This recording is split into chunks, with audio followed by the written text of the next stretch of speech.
Alright, carrying on with Tyranid 6th edition tactics. What we have here is Trygons. Now, I personally love the Trygons. They are quite possibly my favourite Tyranid model and favourite Tyranid unit. So let's look at some sort of stats and builds. Now these guys are absolute thugs in combat. They get a bunch of attacks. We'll call it somewhere between 6 and 8 attacks on the charge. And they get to reroll all fail to hits and all fail to wounds if you give them toxin sacks, which I recommend thoroughly. I used to run them with adrenal glands to get the +1 initiative, but now that that's gone, I've gone back to toxin sacks because you get to reroll your 2+2 wound.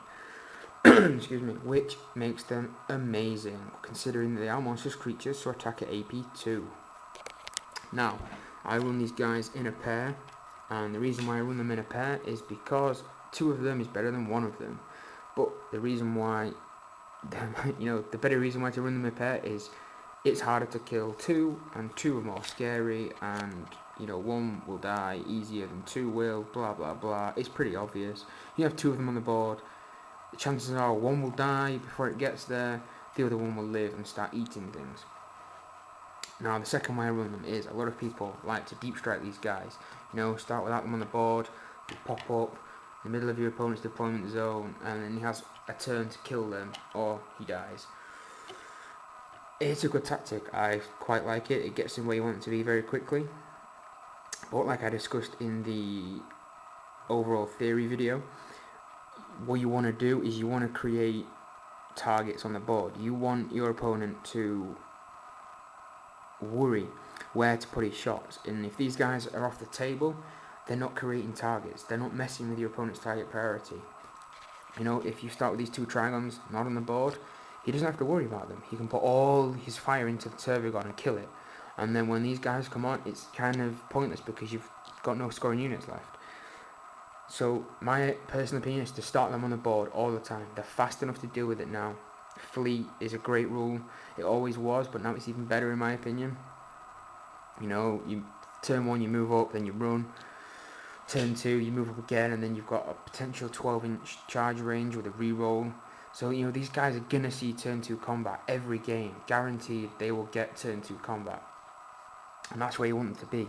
You want them on the board, you want them there creating targets, you want them creating that fear factor. Your opponent has to see these guys and panic, and that is exactly what we want them to do, and that's exactly what they do if they're on the board. If they're not on the board, if they're in reserve, chances are your opponent won't worry about them.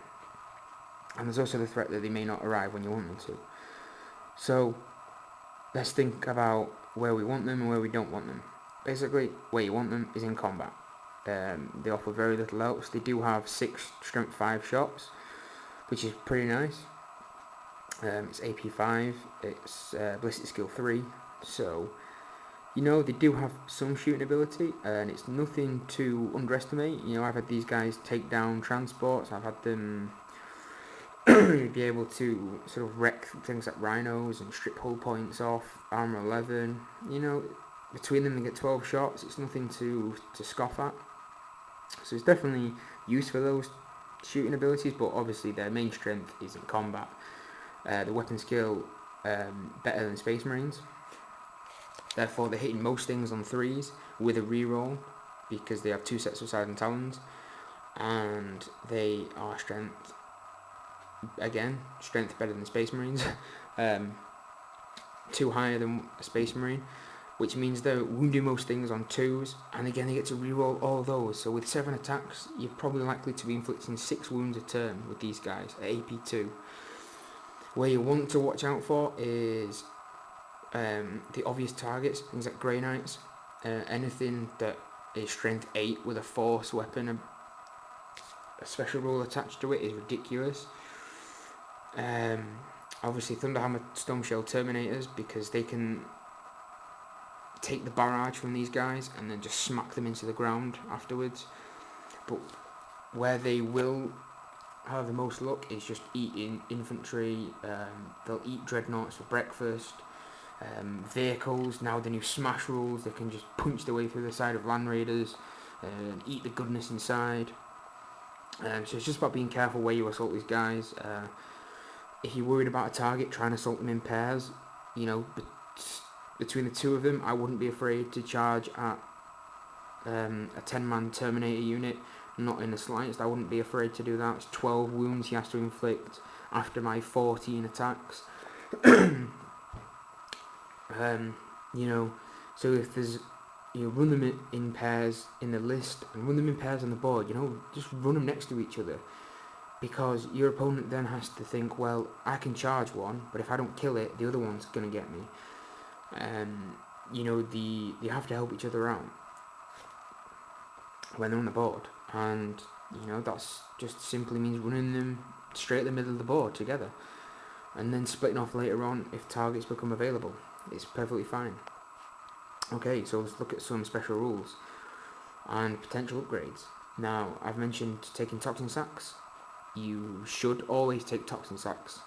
I would shy away from adrenal glands now. It used to be awesome for the +1 initiative, but they don't really need the +1 strength. They're strong enough. Strength 6 is excuse me, guys. Right. Oh, something in my throat. Strength 6 is more than enough to crush most, if not all, infantry on a 2+. Strength 7 just becomes overkill there, and against